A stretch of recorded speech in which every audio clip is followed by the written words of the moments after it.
Subscribe to Motoroids for the most in-depth and detailed car and bike reviews. Hit that bell icon and you will be notified before everyone else. Hey guys, welcome to Motoroids.com. My name is Amit Changani, and as all of you would know, the BMW G310R, the much awaited G310R has been launched. And one question that a lot of you have been asking is why that bike is very expensive, and does it make sense for you to buy the G310R over the TVS Apache RR310, which essentially is the same bike in terms of the engine, in terms of the chassis, the front forks, the brakes, most of the bike. So today I'm here to let you know my thoughts on how different the two bikes are and who should buy which one if ever there is a case stronger for one of them over the other. So to start off, the engines are the same. As I mentioned, the performance more or less is the same in terms of the power output, 34 HP and 28 Newton meters of torque. So the points that one should consider before making a decision is what is the difference.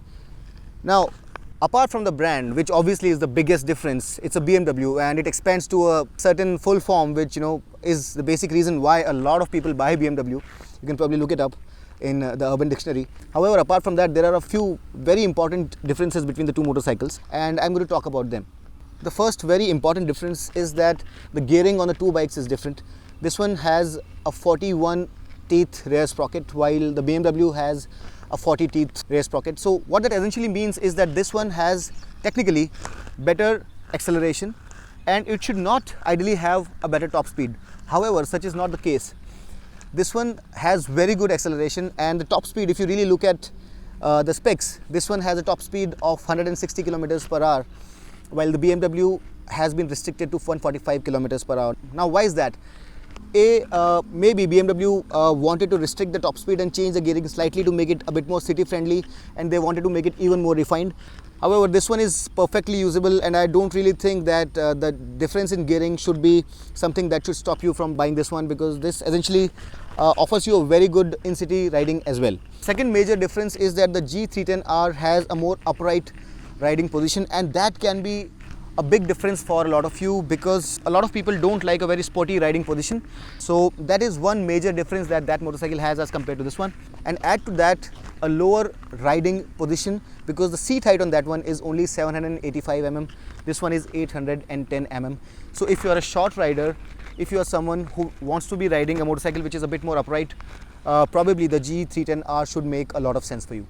Another difference that might actually surprise you is the ground clearance, and the RR310 has a ground clearance of 180 mm, and the G310R in comparison has a ground clearance of only 165 mm. So this one actually has a better ground clearance. So if you are under any misconception, the ground clearance on this one is a bit more than the G310R.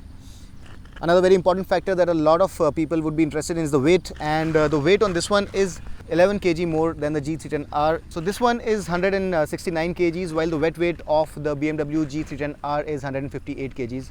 So the BMW G310R, thanks to the lack of fairing and everything, the weight there is less, and probably some of you might, I'm not sure since I've not ridden that motorcycle. I'm going to ride it in the next couple of days, but you might find it a bit more sprightly, a bit more upright, and a bit more city friendly, which again is another point of differentiation since this one is a bit more sportily oriented. Also, in terms of features, this one comes with these LED headlights, which obviously are more expensive to make, and this is an added feature.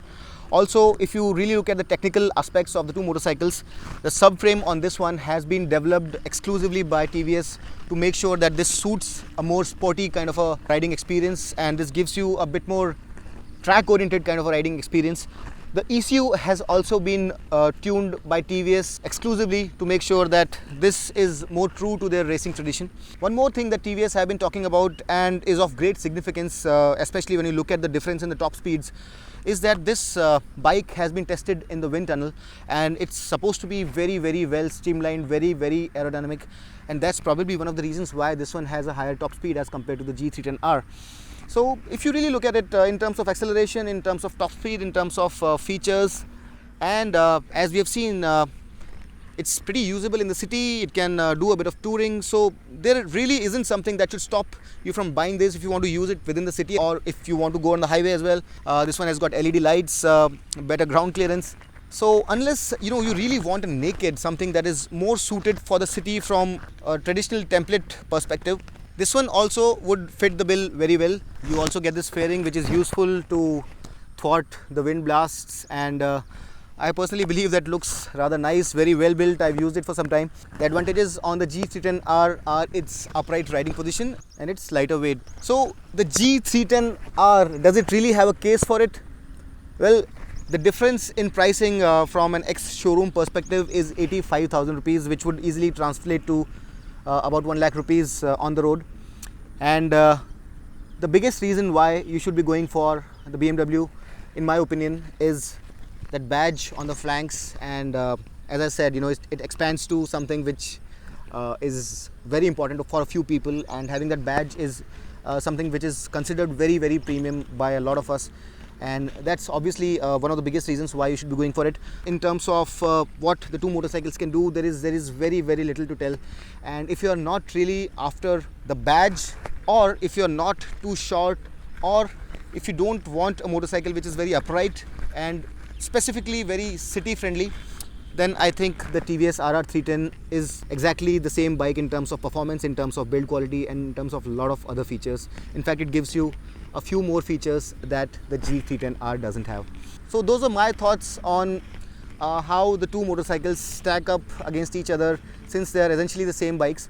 And make your decision based on your own thoughts, and if my thoughts were of any use to you, or if you would probably want to share these with your friends, share it with your friends, and hit the like button, subscribe to Motoroids, and I'll be coming back with a detailed review of the G310R in the next few days. Thanks a lot for watching. This is Amit Changani signing off. Rev hard, rev free, and ride safe.